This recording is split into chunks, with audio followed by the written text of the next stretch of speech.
आप सबको मेरा सलाम। आज हम जानेंगे कि जीवन की रोटी क्या है और ये जीवन की रोटी खाना हमारे लिए क्यों ज़रूरी है। इसके बारे में हम जानेंगे और जानने के लिए हम वचन खोलेंगे यूहन्ना की किताब उसका 6 अध्याय उसकी 31 आयत से लेके हम 35 आयत तक पढ़ेंगे। हमारे बाप दादों ने जंगल में मन्ना खाया, जैसे लिखा है उसने उन्हें खाने के लिए स्वर्ग से रोटी दी। यीशु ने उनसे कहा, मैं तुमसे सच सच कहता हूँ कि मूसा ने तुम्हें वह रोटी स्वर्ग से ना दी, परंतु मेरा पिता तुम्हें सच्ची रोटी स्वर्ग से देता है, क्योंकि परमेश्वर की रोटी वही है जो स्वर्ग से उतरकर जगत को जीवन देती है।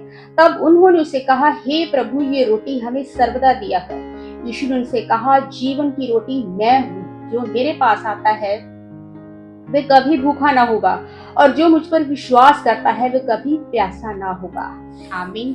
वचन पढ़े और सुने जाने पर आशीष हो। आमीन। इस वचन के अंदर हम देखते हैं कि प्रभु यीशु मसीह उनको कहते हैं कि तुम्हारे इजरायलियों को कहते हैं कि तुम्हारे बाप दादों ने जो मन्ना खाया था वो मन्ना फिजिकली था, शारीरिक था, वो पेट की भूख को मिटाने के लिए परमेश्वर ने तुम्हें दिया था। लेकिन मैं जो तुम्हें मन्ना देता हूँ खाने के लिए, उससे तुम्हारा शरीर ही नहीं बल्कि तुम्हारी आत्मा भी जिंदा रहती है। हम देखते हैं कि निर्गमन की किताब के अंदर हम वहां देखते हैं कि मूसा के ऊपर जो इजरायली लोग थे वो बुड़बुड़ा रहे थे जंगल में। जब उनको भूख लगी तो देखा खाने को कुछ नहीं, तो वो भूख के मारे मूसा के ऊपर बुड़बुड़ा रहे थे कि तुम हमें जंगल में क्यों ले आए, हम तो मिस्र में ही अच्छे थे, मिस्र की गुलामी में ही अच्छे थे, कम से कम हमें खाने को भोजन तो मिलता था।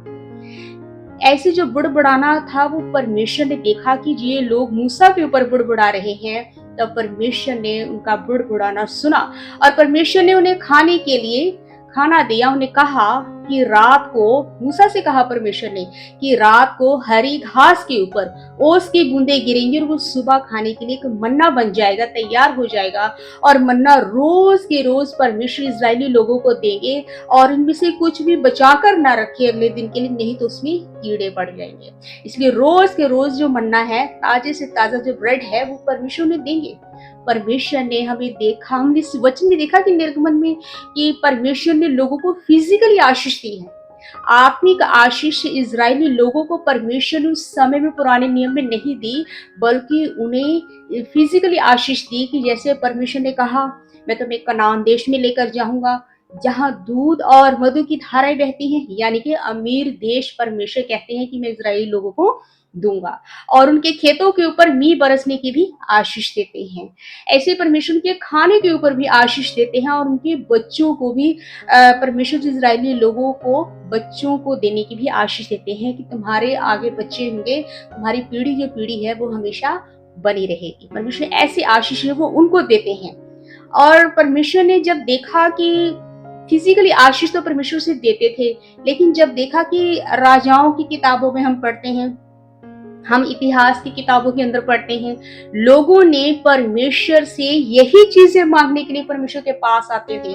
आत्मिक भोजन नहीं परमेश्वर से मांगते थे, वो परमेश्वर के पास नहीं आते थे, वो प्रार्थना नहीं करते थे।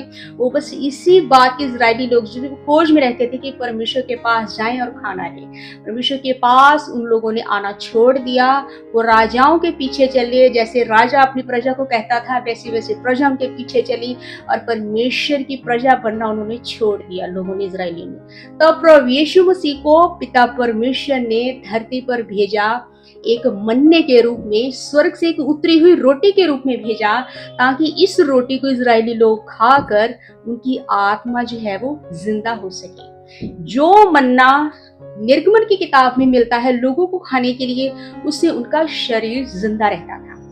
लेकिन यहाँ पर प्रभु यीशु मसीह जो देते हैं, मन्ना देते हैं, आत्मिक मन्ना देते हैं इजरायली लोगों को खाने के लिए, उनसे उनकी आत्मा जिंदा रहती है। और आत्मा जिंदा होने से ही जो इजरायली लोग थे वो परमेश्वर के पास जा सकते थे। परमेश्वर का मोटिव यही था कि इंसान को अपने पास लेकर आना, क्योंकि जो इजरायली लोग थे वो पूरी मानव जाति वो परमेश्वर से दूर हो चुकी थी और परमेश्वर चाहते थे कि इनको मैं अपने पास लेकर आऊं, उनके साथ में रहूं, जैसे अदन की वाटिका के अंदर आदम के साथ परमेश्वर रहते थे।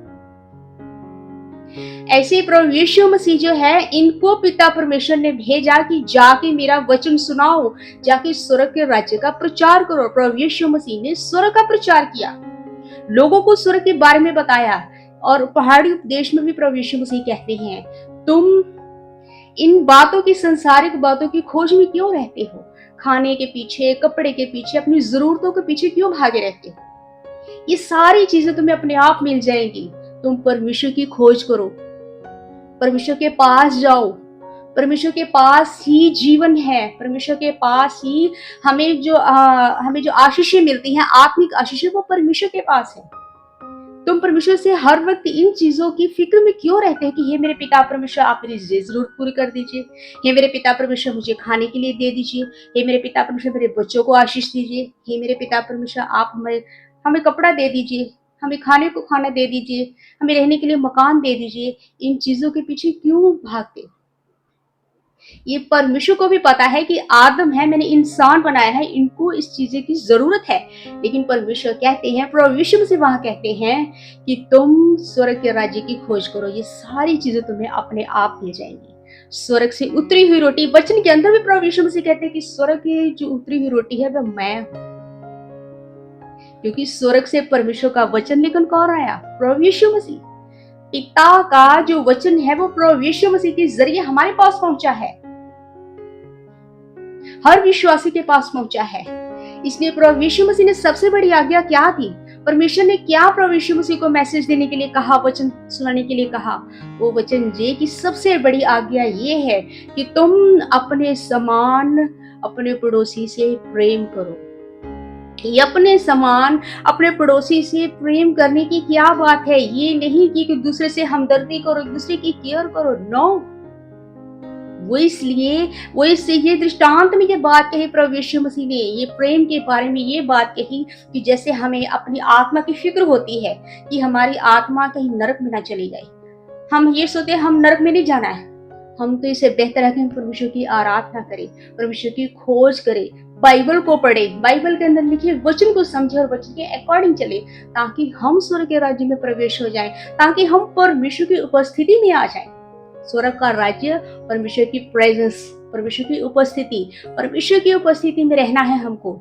इसलिए जब हम अपनी आत्मा की जैसे चिंता करते हैं, वैसे ही सामने वाले को वैसा ही प्रेम करो जैसा हम अपने लिए फिक्र करते हैं कि हमें नरक में नहीं जाना है, हमें तो स्वर्ग में जाना है। ऐसी दूसरों की भी फिक्र करो कि दूसरों को नरक के अंदर नहीं भेजना है, जाने नहीं देना है, बल्कि उसे वचन सुनाओ, वचन के बारे में समझाओ, ताकि वो भी रूह नाश ना हो बल्कि बचाई जाए। ऐसा प्रेम परमेश्वर ने कहा प्रभु यीशु मसीह को, बताओ जाके इजरायली लोगों को कि परमेश्वर की प्रेजेंस में आओ, परमेश्वर की उपस्थिति में आओ। ये स्वर्ग से उतरी हुई रोटी प्रभु यीशु मसीह एक वचन के रूप में है। हम यूहन्ना की किताब के अंदर भी पढ़ते हैं कि वचन में वहां लिखा है कि यीशु के रूप में वचन देहधारी हुआ। प्रभु यीशु मसीह ने अपनी देह खाने को ही हमें दी है, अपने आप को स्वर्ग से उतरी हुई रोटी बताया है। वो रोटी जब हम खाते हैं, यानी कि प्रभु यीशु मसीह के वचन को जब हम ग्रहण करते हैं, प्रभु यीशु मसीह के ऊपर जब हम विश्वास करते हैं, जब उनके वचनों को पढ़ते हैं, उनके वचनों के ऊपर चलते हैं, प्रभु यीशु मसीह की शिक्षा के ऊपर चलते हैं, तब हम उनके वचन को ग्रहण करते हैं। मतलब उनकी आत्मिक रोटी जो है हमारी, हम उसे खाते हैं। वचन ही आत्मिक रोटी है। उस रोटी को खाने से हमारी आत्मा जिंदा होती है। और वचन के अंदर भी लिखा है कि अब्राहम, इसहाक और याकूब का परमेश्वर, जीते लोगों का परमेश्वर, जीता परमेश्वर है। यानी कि परमेश्वर मरे हुए लोगों का नहीं है, परमेश्वर जिंदा लोगों का परमेश्वर है। और जिंदा लोग कौन है? हम ये तो ऐसे भी कह सकते हैं, हमने देखा है कि जो अब्राहम है, इसहाक है, याकूब है, ये तो शारीरिक मर चुके हैं, इनकी मौत हो चुकी है। फिर ये जिंदा कैसे हुए?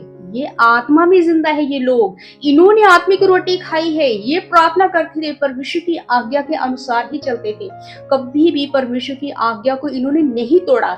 जैसे परमेश्वर कहते थे बिल्कुल वैसे ही वचन के अकॉर्डिंग वो चलते थे। तभी उनकी आत्मा जो है वो वचन में जिंदा थी, वो परमेश्वर में जिंदा थी, वो उनकी आत्मा हर समय परमेश्वर की प्रेजेंस में रहती थी, वो स्वर्ग के अंदर थे, इसलिए उनकी आत्मा जिंदा थी।